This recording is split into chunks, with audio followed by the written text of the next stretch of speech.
Kasama natin ngayon ang best player of the game, Jason Castro, with 26 points, 5 of 6 3-point shooting, kasama pa ng 5 assists. Jason, you struggled from the outside nung inyong last na talo laban sa NLEX. Paano mo hinanda yung sarili mo? Kasi nakita naman natin yung resulta. 5 of 6 shooting from the 3-point range. Maging aggressive lang, sabi ni Gons. Kasi nung versus NLEX, sobrang parang passive ako lahat. Ini-involve ko yung teammate ko.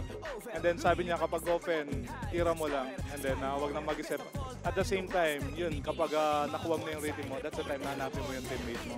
Kasi nung nangyari sa amin sa NLEX, sobrang wala na makashoot sa labas, kaya yun. Jason, alam naman natin na hanggang ngayon nami-miss nyo syempre yung services ni Ranidel De Ocampo. Pero gaano ka-proud dun sa mga batang teammates mo, si Troy Rosario and Moala Totua for stepping up?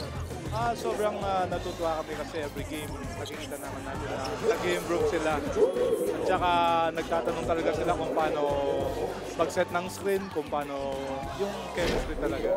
Yun yung inaano namin kasi alam naman natin na malaking kawalan sa amin si Randel sa conference. So, si Troy at saka si willing talaga mag-step up para sa amin.